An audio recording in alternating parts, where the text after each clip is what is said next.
everyone, my name is Laura. If you're new here, welcome. If you are not, welcome back. Thanks for clicking on this video. So today I am going to be showing you all of my June favorites. I haven't done a favorites video in so long, which is super weird because I used to do them all the time, but I've been loving so many of my plants this month and I picked out a handful to show you. I believe I have 6 and I do have an honorable mention, so technically I have 7. I tried to get plants from a variety of different genuses so that you can kind of see a variety of plants, but there are a couple philodendron in here because my philodendron are growing so much right now, and I restrained myself and I picked only one Hoya, so be proud. I was walking around trying to decide what plants to share with you, and I wanted to just grab all my Hoya because y'all, my Hoya are going nuts. I have so many Hoya in bloom.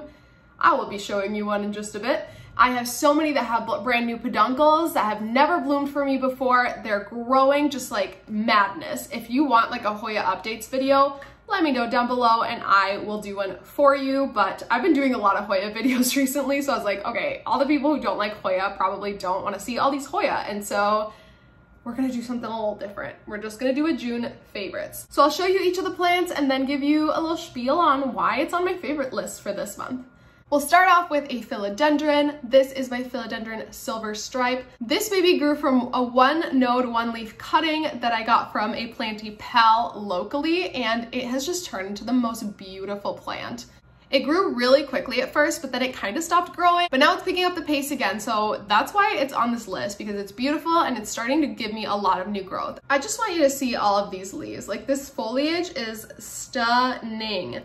And this is the original leaf it grew from. Can you believe this whole plant grew from this one leaf? Isn't that crazy? Ain't that crazy?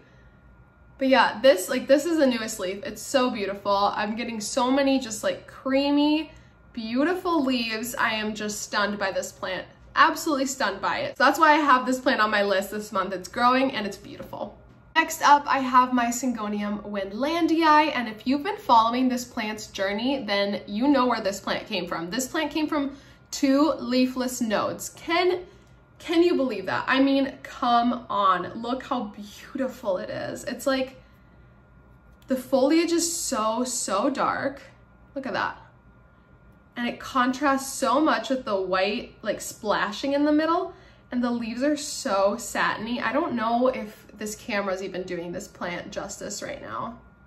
But look, oh, you can see the sheen on this one. Isn't that so cool? Look at the sheen on that.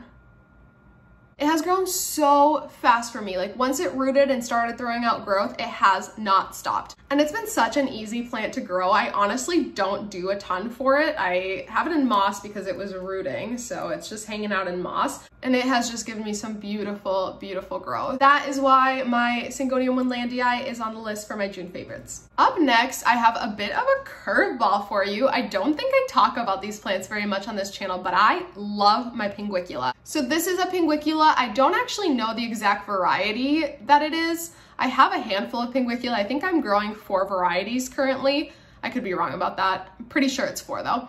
And this one's my biggest one. This one I got is like 3 teeny tiny like baby plantlets maybe about a year ago, and it has just popped off. It has gotten so big. And of course, as you saw, it has a little flower. It is blooming. This is the second time that this pot has bloomed for me. I think the last time it bloomed, it came out of a different one of the 3 rosettes that's in here. But nonetheless, I'm very excited that it's blooming. Honestly, I cannot praise Pinguicula enough for keeping pests down in my house. I used to struggle so much with fungus gnats. I had them all over my house. It was so annoying, and I did the mosquito bits, the diatomaceous earth, bottom watering only for a while.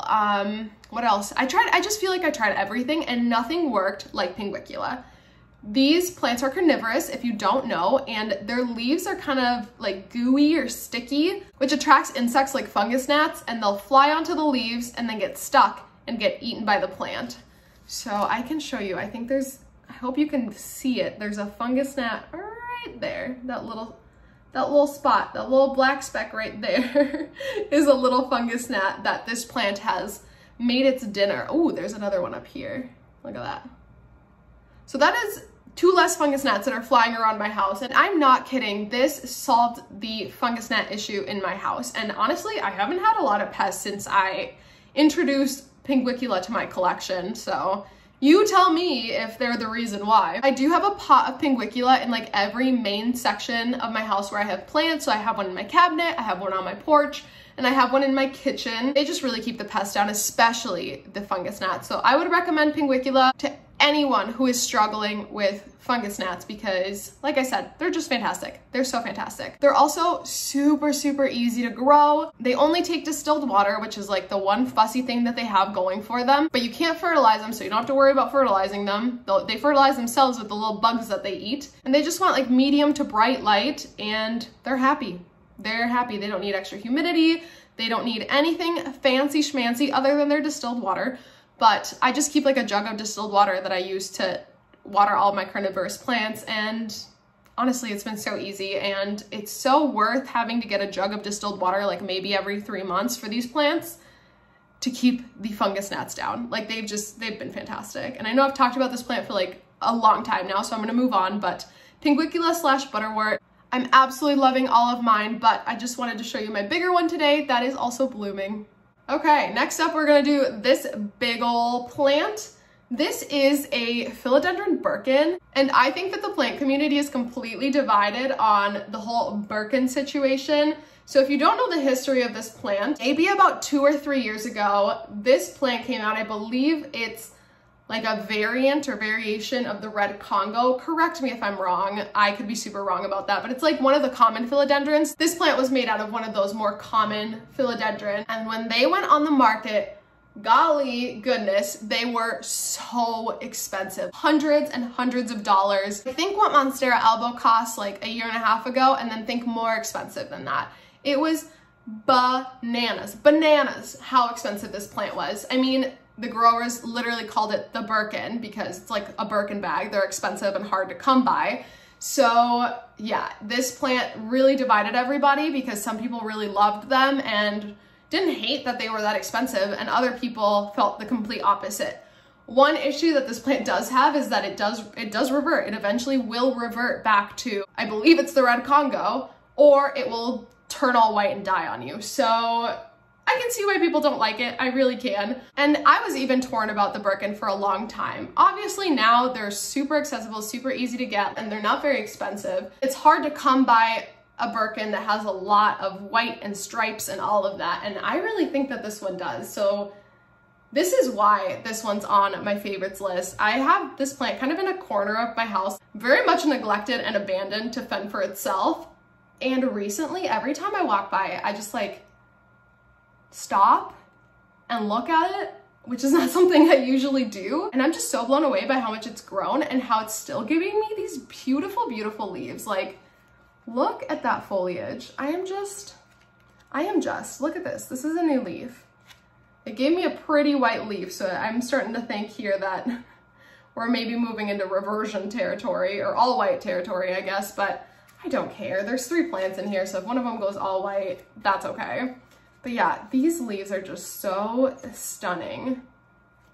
I love my Birkin. I've seen many ugly Birkins, and I've actually owned an ugly Birkin in the past, which I very quickly got rid of. I do not have that plant anymore.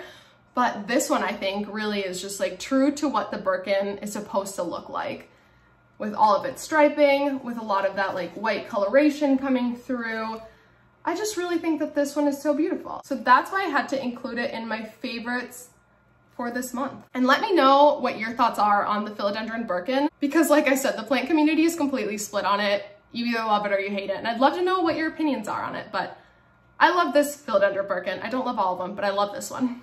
Next up is this bitty baby Philodendron Splendid. I know this plant doesn't look like a whole lot. It is pretty tiny, pretty teeny tiny, but if you have been following me for a while, you know that this plant has been on my wish list for so long, and I don't know why I was having such a hard time finding one, because they're generally pretty available now. So yeah, I don't know why I was struggling to find one, but I just could not find one, and I finally did. I finally found one, and it was such a good price, and it was so cute, and it has grown a ton. So I didn't share this with you guys when I first got it, but when I first got it, I believe, let me see, this leaf here was the most mature one. It was about yay tall. and I put it on a pole and it has given me some more foliage here and here and down here and down here, and this is the newest leaf and it's starting to like size up. I mean, I know this isn't by no means close to what a mature Philodendron Splendid looks like, but I mean, it's getting there. It's getting there more than it was before, and I'm very excited to grow this plant out. So because it was on my wish list and because it is looking beautiful, I wanted to put this plant on this list. I just look. I don't know if you can see it very well on the camera, but similar to the Winlandii that I showed earlier, it has just like such a velvety sheen on the leaves that is so beautiful, and it almost kind of throws out like a bluish hue, like a kind of a slate gray bluish hue when the light hits it. Oh, it's just so cool. Yeah, I'm really loving this plant. I'm so happy that I was able to find one. I'm really excited to see it give me more leaves and continue to size up because it's just stunning. Okay, the one and only Hoya of this video. This is Hoya Rebecca, and you might be able to tell why it's on my list. If you can see over here, it is blooming for me. Let's see those little blooms. I'll insert some better footage of the blooms because I know that this camera doesn't focus on anything little, and it just is kind of a pain in the butt to try to get it to focus. So I'm not even gonna try, but it does have 2 clusters of blooms. And while I was grabbing it for this video, I noticed it's throwing out another peduncle. Like, can you see that? Can you see that peduncle right there? Oh my gosh. I adore this Hoya because of its blooms. I mean, its foliage is beautiful. It does get really striking when it's sun stressed. I don't have it in enough light for it to sun stress significantly, so mine is just like green. But the reason I love the blooms on this so much is because of the smell. These blooms smell like 100 bouquets of roses. Like, I'm not even kidding. I used to have this plant in my cabinet. Now I have it out on my porch, but it smells really strong at night. And if you open the door to go out on the porch, it smells like I have a rose garden out there. It is incredible how much, woo, we're wiggling, how much these little teeny tiny flowers can smell. And I love the smell of roses. So it is just fantastic. It is fantastic. I think right now this is my favorite Hoya because of the blooms. And I have a lot of Hoya that are blooming, a lot of Hoya. I will be doing a video of all the Hoya blooms I've gotten so far and how I've gotten so many of my Hoya to bloom. But yeah, I have a lot of Hoya that are blooming or have peduncles, and this is my favorite. This is my favorite because of the smell of the blooms. It is just fantastic. So that is why Hoya Rebecca is on my favorites list for this month. The blooms are fantastic. Time for my honorable mention. This is my Philodendron Gigas. So this one is on my favorites list because it has grown so much for me. Let me lift it up for you. It can't support itself and I'm gonna pull it. That's why I'm holding it up like this. But when I got it, it was just 2 leaves. This leaf here and this leaf right here. And it has grown all of this for me, and every single leaf is coming in like bigger and more beautiful. And I don't know, maybe you can see a pattern here, but the velvety sheen on this leaf is just like, it's just like nothing else. And it's so soft, but also like thick, like a sturdy leaf. And I love the like pillowiness of it. I don't even know. This is one of those plants that I never wanted. I saw pictures of it online. I was like, that plant looks like it's ill. I don't want it. Then I got the opportunity to get one, and I just got one just to see. And holy cannoli, I love this plant. The new leaves come in like almost bright orange. I don't have any new leaves right now. I mean, there's one coming in up here, but this is the newest leaf. It still has kind of that orangey tinge. You can see it more on the back, but they come in like sunset orange. Like, it is like nothing else. And I am so glad that I got this plant when I had the opportunity to, because like I said, I never wanted it. And it is just so stunning, so striking, and has very quickly become one of, if not my favorite philodendron. I don't know, I can't pick favorites, but maybe this is it. Philodendron Gigas is the honorable mention. It didn't quite make the list because it needs a pull, and so it's not looking its best right now, but I did want to show you just like the newest leaves it's put out. It is just fan-freaking-tastic. I adore this plant. So this is gonna be it for the video. I hope you enjoyed looking at all of my favorites from this month. Let me know what your favorite plants this month have been. I always love hearing about plants that are growing and blooming for everyone else. It's just like, oh, happy plants, happy life. You know what I mean? You know what I mean. Give me a thumbs up if you liked the video. It lets me know what kind of content to make for you, and I'll see you in my next one. Bye!